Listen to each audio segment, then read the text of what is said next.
So first of all, tell me about how you got started as a writer, and I know you had sports, and that all ties in. So yeah, it's a long story. I'm gonna try to, because okay, so I didn't start writing until I was about 19, 20 years old. And so I wasn't one of those writers who started writing, who knew they were going to be a writer. I was not. I was probably the near opposite of that. And so I was very much an athlete. I played semi-pro tennis from the age of 9 to 19. And I also was a track star as well. Both of my parents were athletes as well. So I come from athletes, and also both of my parents were doctors. So, the idea of literature and going into the arts is unheard of in my family. And so I grew up thinking that I was going to study bugs. I wanted to be an entomologist. I love bugs. I just do. And, I was known for that. And, my strong areas in school were the sciences and math. So yeah, would not have guessed that I'd be doing what I'm doing, but I did love reading. That was the one thing. I did love reading. That was, if something had a good story, whether it was nonfiction, whether it was fiction, any kind of story, I was, any kind of story, I was drawn to it. And so that was always, like, when I wasn't on the tennis court or when I wasn't on the track, I was reading books. I was in especially the library. I was just consuming books in the library. So that was the only hint, that I would go on to do what I was doing. So yeah, my life was tennis, especially. Like, I did track and field in my senior year in high school, but my life was tennis from a young age. And that's how I got to see the United States and everything. And, around the age of 13, I was of average height until the age of 13, where I grew a lot in a very short period of time. It's in like 6 months. I went from average height to tall. And so at 13, I was diagnosed with scoliosis, which is the curvature of the spine, which is very common. But my scoliosis was really severe. A lot of it had to do, the doctors think it had to do with genetics, and then also me growing very fast at that time period, but also my tennis game, which was dominated by the right side of my body, because I had like a powerful serve, powerful forehand. Those were both of my weapons.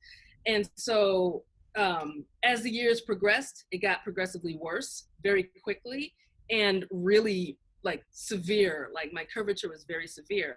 And so by the time I was a freshman in college, thinking I was going to study entomology, I was at the University of Illinois, which is a great entomology school.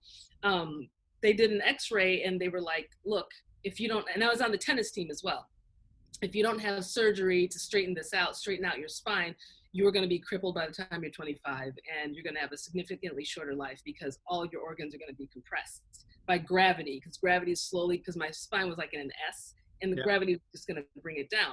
And so, they said that there was, because of anything that deals with the spine, there's always a risk of paralysis. You're dealing with the spine. So they said there was a 1% chance, and that's very small. And so, 1% chance versus 100% chance of being crippled, I really didn't have much of a choice. Went in, had the surgery, and woke up paralyzed from the waist down. So I was in that 1% of people who responded to surgery randomly. And that was the moment. Because for me, like, up until that time, I was very much a physical person. I could run faster than everybody. I could jump higher. I could do flips. I was flexible. I could, it was like a superpower. I was always the athlete, always. That was my identity. It was natural. It wasn't like I barely had to train, So, and then take that person, put them in a hospital bed, and make them unable to walk, where they not even can't walk, but can't move. And so that was like a catalyst for me. It was a moment where I knew I could either go into a really dark place or just find something to help myself, pull myself out of it. And the thing that I found were stories. It was in that moment, sitting in that hospital bed, that I just started writing these stories. And to make a long story short, that was, pun intended, that was like writing those stories, like learning how to just kind of that act of creating, that act of creating something from nothing almost. That was what pulled me out. And that was also a discovery. Like, I discovered storytelling while sitting paralyzed in a hospital bed. And wow. I haven't stopped writing since. It was like discovering the thing that you love. Like, I didn't even know it was there until that dark moment. So that was really how I started writing, because I haven't stopped writing since. Wow. And when you submitted and you were published in Writers of the Future, volume 18, mm-hmm. this one here, how many stories have you written by this point? Because this one here, it was Windseekers. Yeah, Windseekers. So I wrote my first story that when I returned to U of I, walking with a cane. And then the next semester, I took a creative writing class, and that opened everything up, and I started writing stories from then. But I spent several years just writing and writing and writing for myself. I wasn't showing anyone what I was writing. I think I wrote by the time I got to Windseekers was the result, that world and those characters was the result of, actually, the very first story that I wrote in the hospital bed, before I even knew I was creative writing, I didn't even know the term, mm-hmm. was the character in Windseekers. Wow. Because the first story that I wrote was about a woman who could fly, and that was her. Yeah. The Arroyo, that was her. Yeah. So it's weird. Like, cool. She evolved. It is cool because she evolved over time. Like, I was writing about her for a long time. Like, before I even knew I didn't know structure for story. I didn't know what creative writing was. I didn't know that I was writing fiction. I was just drawing from I was drawing from stories around me that I'd heard, things that were coming from within, because like the character in that story, she can fly. And when you think about it, I'm writing the first character that I wrote while sitting paralyzed in a hospital that could fly. That means she didn't have to walk, you know? So that character is very special to me. She evolved a lot over time. And by the time she made it into that story, I had written about her in that world several times. So yeah, she was the first character that I wrote. Yeah. Wow, that's great. That's realizing great. That now. So, yeah. So then, we were in communication quite a bit between when I met you originally, when you came out to Hollywood. So before I go on to follow up that, what was it like that week when you were out here? The one picture we've got all over the places with you with Tim Powers, and how was it?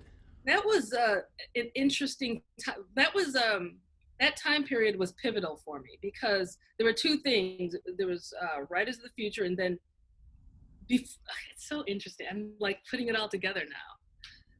Windseekers. I wrote Windseekers in the Clarion Writers Workshop. And that workshop was not long, the time period between the workshop and the Writers of the Future week was small. And that workshop was pivotal, and the Writers of the Future week and that workshop were pivotal to me as a writer, because at that point I was either working on my master's in I was either working on my second master's in English. I had just gotten my master's in journalism, and then I had my BA that I'd gotten in creative writing at University of Illinois. So I'd come up through academia, and throughout academia, I was told that what I was writing was wrong, writing fantasy, fantastical things and mystical things was not what I was supposed to be doing. I was supposed to be writing literary fiction. That was the real literature. What I was writing, I was told by professors that I loved that this was not real literature. So at that time I was, and I've always written what I'm going to write. Nobody can stop me from doing that. Right. But at that point I was just what? I was trying to figure out why I'm having professors telling me these things. And then I took the Clarion, then I went to Clarion, and then Writers of the Future. So those two things were the events that introduced me to other writers of speculative fiction. So there's that. Also, they just it was the first time where I got to be around groups of people who were doing this stuff, and it was okay, and it was normal, and it was good. So when I came to that Writers of the Future week, that was what I was just absorbing all of that, because I was just coming out of academia where I was told over and over that this was wrong. And then like, here I am, one in Hollywood. That was like my first time in LA ever. So there was that. And then I'm around all these really amazing writers, like brilliant writers. Some, of course, the instructors who were highly published, and then the winners, who a lot of which were also like just knew what they were doing far more than I did. So it was, and then the illustrators as well. So it was mind blowing to me, because like I hadn't encountered that circle yet. Right. Like that was like my first time encountering that circle, and I needed that. And I didn't know how much I needed it until I was there. So right. Yeah, that was a really, that week was eye-opening, but also it was like a time where I just came to really accept what I was doing in a good way, Now,